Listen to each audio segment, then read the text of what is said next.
kalau untuk kegunaan dari sorbak sendiri, dia ini lebih ke mengikat si kuman-kuman jahatnya. Nah, dia ini soalnya kandungannya itu DHCC, asam lemak. Tujuannya untuk apa? Untuk mengikat si kuman-kuman jahatnya.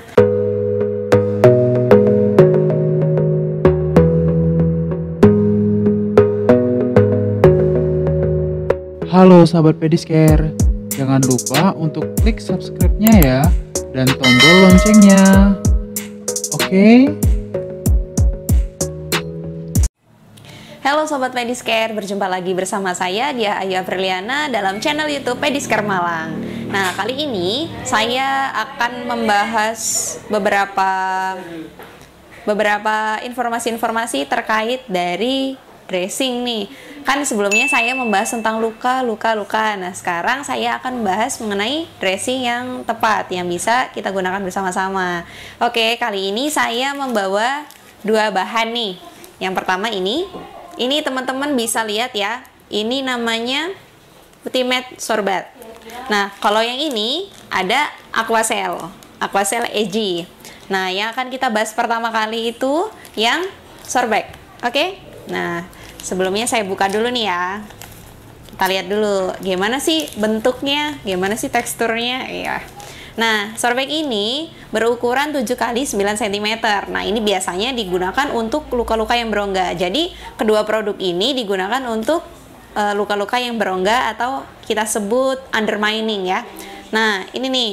Untuk yang ini, yang sorbet ini bentuknya ini jaring-jaring nih. Ya, jaring-jaring ini nanti biasanya kita sesuaikan dengan seberapa sih dalam lukanya. Nanti kita gunting, biasanya kita gunting lalu kita masukkan ke dalam lukanya ya, yang si undermining tadi.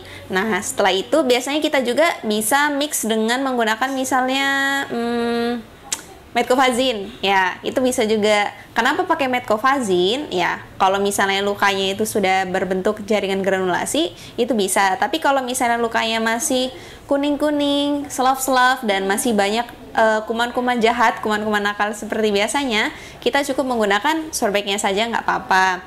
Nah, kalau untuk kegunaan dari sorbet sendiri, dia ini lebih ke mengikat si kuman-kuman jahatnya. Nah, dia ini soalnya kandungannya itu DHCC, asam lemak. Tujuannya untuk apa? Untuk mengikat si kuman-kuman jahatnya.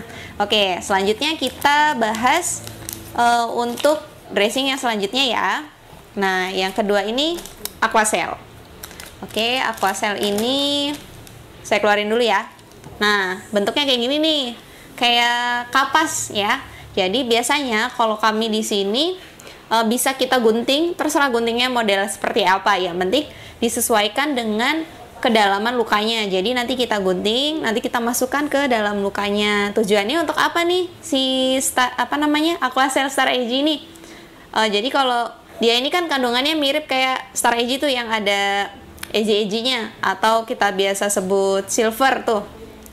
Nah, itu bisa untuk membunuh si bakteri-bakterinya. Bedanya sama yang tadi itu lebih ke mengikat bakteri, dan kalau yang ini untuk membunuh bakterinya. Jadi disesuaikan dengan kebutuhannya. Kira-kira cocoknya pakai yang apa nih? Nanti kita evaluasi. Nggak apa-apa kok, misalnya kita mau pakai ini dulu nih sehari. Nanti kita evaluasi selama 2 hari kok stagnan gitu. Nah, kita boleh ganti dengan menggunakan si Aquacel ini gitu. Teksturnya ini kayak kapas gitu ya. Jadi kapas, tapi kandungannya itu ada EG-nya atau silvernya gitu. Nah, ini tapi kalau misalnya teman-teman mau nanya terkait harga-harga, nah nanti teman-teman bisa cek di bawah ini nih. Kita punya Shopee dan ada Tokopedia. Nanti bisa juga teman-teman hubungi admin di bawah ini. Nah, kalau untuk teman-teman yang nanya nih, kira-kira kalau untuk efisien yang mana nih gitu, itu tergantung kebutuhan teman-teman ya. Tapi kalau untuk menanyakan tentang ekonomisnya, teman-teman bisa menggunakan si sorbet ini karena dia lebih ekonomis daripada si Aquacel. Tahu sendiri lah ya, teman-teman bisa cek deh di Google. Kalau misalnya teman-teman nggak ada Shopee ataupun Tokopedia, teman-teman bisa cek di Google tuh, ntar tertera berapa sih harganya gitu. Pasti otomatis lebih ekonomisan sih sorbetnya ya. Jadi pokoknya saran dari kami, disesuaikan saja dengan kebutuhannya. Apabila masih kayak stagnan, boleh teman-teman ganti ke produk yang lain seperti itu. Jadi jangan hanya terpaku hanya satu produk. Jadi teman-teman harus lebih aware terhadap kondisi luka pasien yang teman-teman rawat ini. Oke, demikianlah yang bisa saya sampaikan. Semoga channel ini selalu menebar kebermanfaatan. Jangan lupa untuk like, komen, dan subscribe channel YouTube Pedicare Malam untuk terus update informasi-informasi terkait seputar informasi kesehatan maupun informasi sekitar luka. Terima kasih. Wassalamualaikum warahmatullahi wabarakatuh. Terima kasih sudah menonton channel ini. Kami doakan setelah menonton channel ini, Anda semua akan diberi kesehatan yang lebih baik lagi. Amin ya robbal alamin. Jangan lupa komen, like, and subscribe untuk informasi menarik lainnya. Semangat dan dedikasi kami untuk Anda.